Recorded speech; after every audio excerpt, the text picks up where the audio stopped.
Hello, welcome to Jason the Old Millennial. My name is Jason, speaking to you here in my basement in the great state of Kansas. And today I'm continuing my ranking of every single Beatles song. I am now in the top 100. I am going to do 100 through 97 on this video. So stay tuned to see what that is here on Jason the Old Millennial.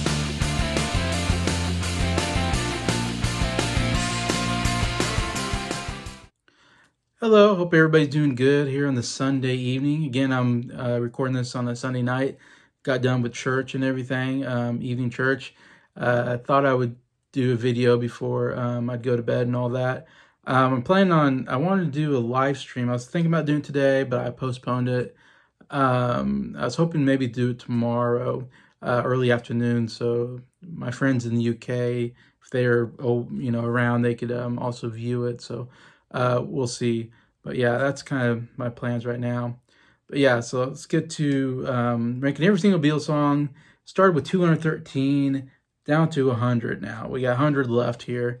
So we can see what makes into my 100 favorite Beatles songs. Like I said, what other band could I come up with 100 good songs? No other band. Only Beatles have that many good songs on their list anyways. And I think all these are really good songs. This is in my category of good. I kind of split all the Beatles in four categories. I have the bad Beatles songs. Yeah, there are songs from the Beatles I don't like. Then I have the okay Beatles songs, which I covered, which were like in between. Not good necessarily, but not bad. Just, ones I don't listen to a whole lot, but aren't terrible. Then this is where I get to my good. I've been going through now my good Beatles songs. And eventually I'll get to my highest tier, which is great Beatles songs, which are just the very elite of the elite, I think, songs from the Beatles anyways. But these are all songs I really quite enjoy. So let's get to number 100. Number 100 on my list is a cover song from one of my favorite artists, Buddy Holly, and it is Words of Love, the one song that they cover from Buddy Holly, which they're obviously big fans of Buddy Holly. Buddy Holly and the Crickets, they call themselves the Beatles, kind of going with the insect theme there. And they loved the fact that Buddy Holly wrote his own songs. So that inspired them to want to write their own songs like Buddy Holly. So very influential to their career. But Words of Love, written by Buddy Holly in 1957. It was a single that he put out. It's only a minute 56 seconds, so just a little under 2 minutes. So a pretty short song, which a lot of Buddy Holly songs are pretty short. And this is a single that, like I said, Buddy Holly came out with, and it wasn't nowhere near one of his big singles. He had many big singles between 1957 and 1959 before he died. This isn't considered one of his great singles or whatever, though I think it's a song you probably hear on his greatest hits. Still, I think, and for me, I still think it's a pretty darn good song. And I've listened to the Buddy Holly version, and it sounds pretty similar to what the Beatles did, or I should say the Beatles sound pretty similar to what Buddy Holly did. It's almost, exactly the same as far as the instrumental. The only difference is you have John and Paul singing together instead of in the Buddy Holly version. Buddy Holly sings it with himself, basically. It's only him singing, but he kind of double tracks it, so he's kind of harmonizing with himself. So it sounds like two people, but it's just Buddy Holly singing two different parts in the song. But I love the overall melody of it, and I love the two parts together.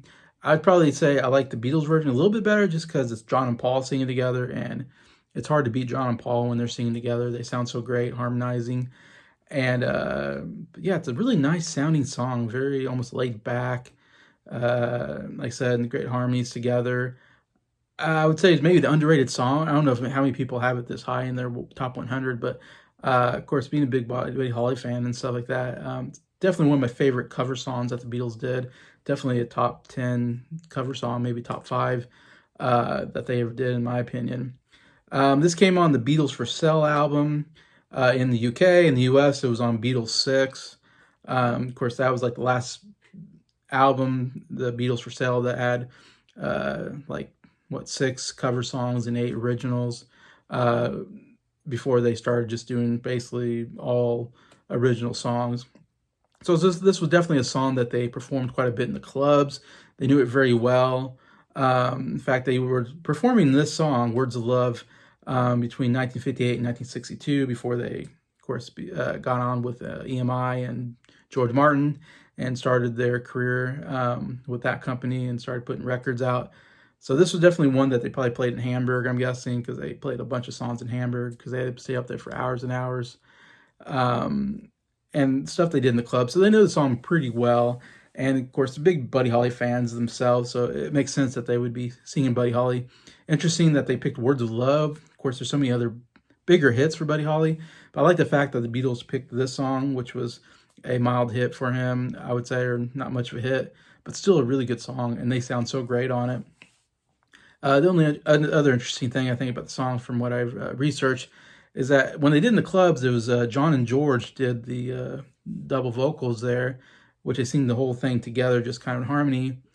But when they did on the album, they decided to do John and Paul, maybe because John Paul was a little bit bigger together than George was at the time.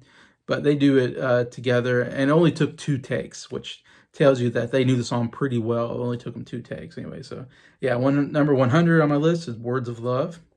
Number 99 is a song called Day Tripper, which was the double A side with We Can Work It Out. It came out in 1965. So instead of just an A side and a B side, they did these double A sides, which is always hard to chart because you always had to go with one song. You couldn't go with both songs on the chart. So it was always weird double A sides because A side and B side, the A side is the one that makes the chart. And B side's just like whatever they put next to that, which usually isn't nearly as good. In this case, I actually, yeah, double A side, Day Tripper, We Can Work It Out. I prefer We Can Work It Out. That's higher on my list here, but still Day Tripper is a pretty good song to put on the A side. It went number 1 in the UK. It was a number 1 hit. Went number 5 in the US. So top 5 US, number 1 overall in the UK. So did very, very well as a single. Of course, it's a double A single. And in fact, I read in there, I think they said they didn't really want it to be a double A single. They actually wanted We Can Work It Out to be the A side and Day Tripper to be the B side. But I don't know if EMI, George Martin, whatever, made the decision to make it a double A side, which is pretty good. They're both pretty good, darn good songs, in my opinion. Both deserve to be singles, anyways. And it's a great A. I mean, it's a great double A side. I mean, Day Tripper and We Can Work It Out. That's definitely one of the best singles that they put together, I think, out there. And Day Tripper is mostly written by John, including that guitar riff. And I have to say, the reason why the song is this high, it's not a song that's always been that high for me, but I had to put it up this high just because that guitar riff is so good. It's one of the best guitar riffs I think the Beatles ever did. And also, it's pretty cool that John Lennon kind of came up with most of this music and the guitar riff. Dun dun dun dun dun dun dun dun dun dun dun. You know, that's the guitar riff. Um, really great, and just kind of proves how good of a musician John was.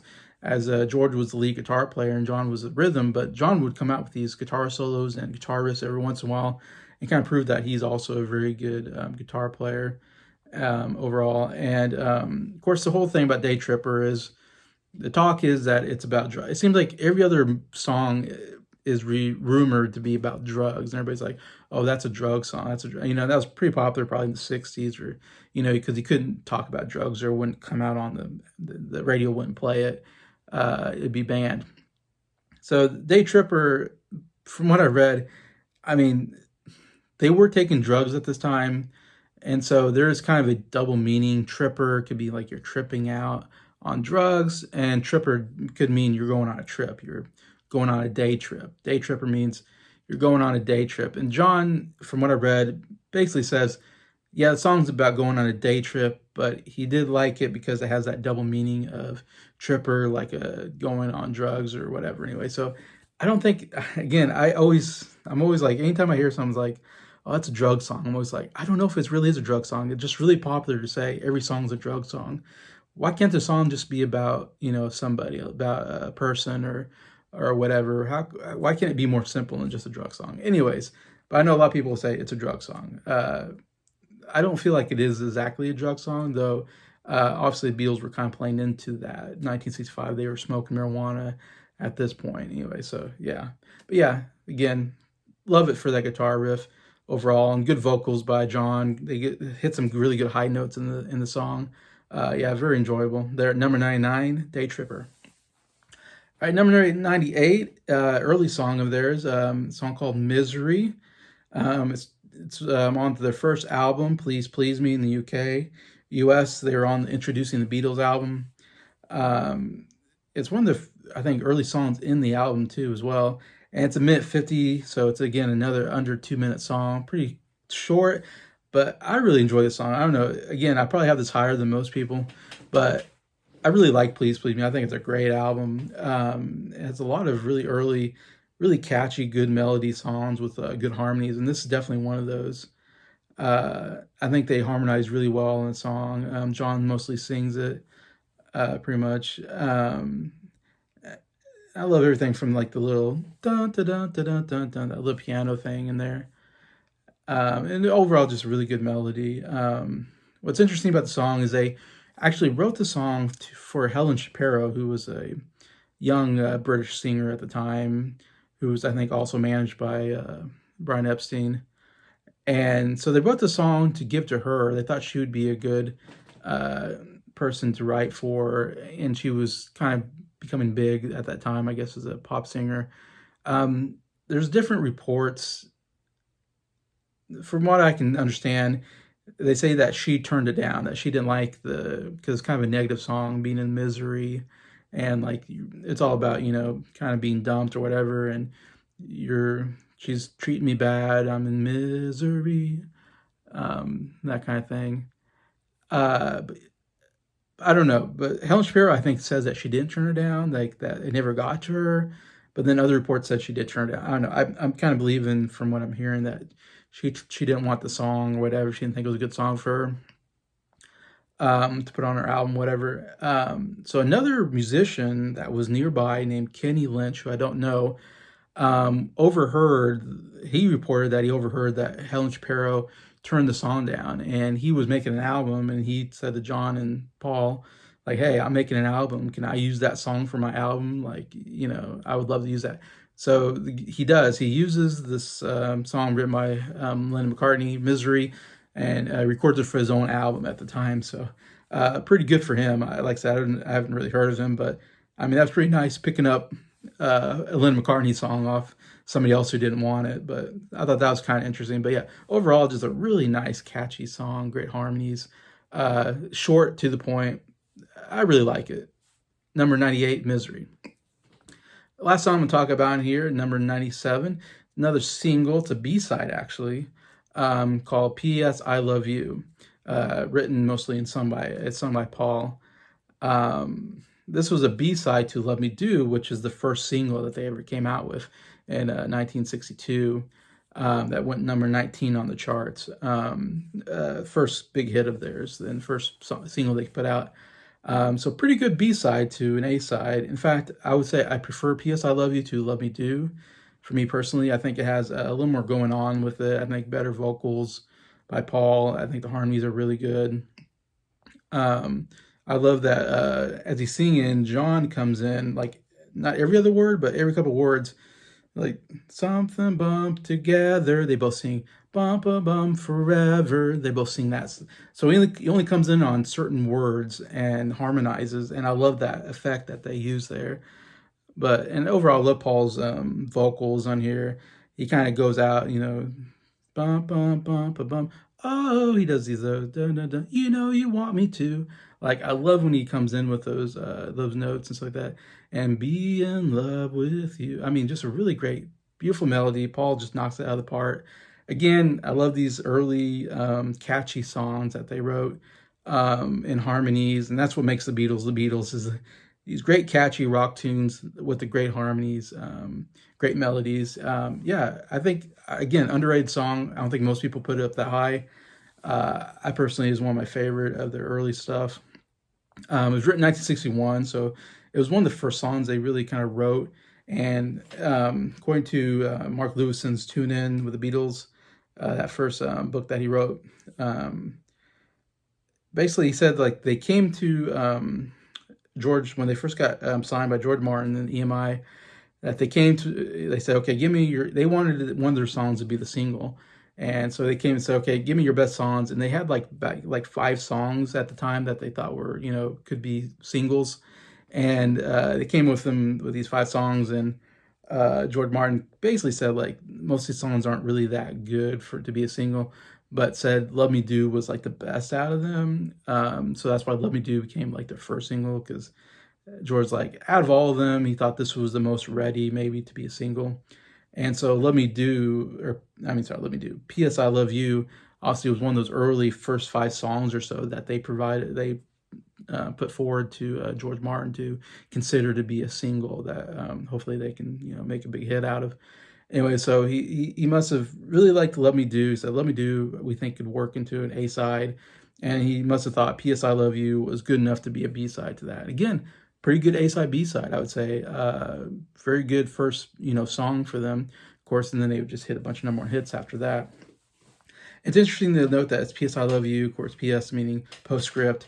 It's a letter song. Letter songs were kind of popular at the time. They also have another called "From Me to You," which is a really good Beatles song. They covered "Please, Mr. Postman," another one where they're waiting for a letter.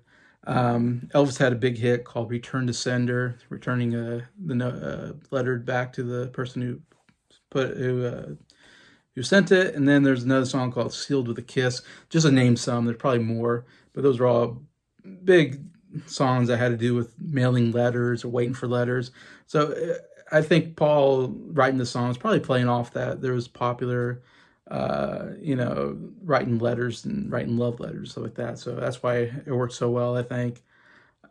Interesting, like, because you wrote letters back then. Now you don't write letters, so these songs don't make as much sense because we have emails and texts and iMessages and uh, electronically. That's how we talk. We don't write letters really anybody. I don't know the last time I've ever written a letter to somebody and mailed it anyway. So it definitely was a bigger time back then. Getting a letter from somebody was a big deal. So that's why I think it worked really well. Anyways, but yeah, overall, really love this song.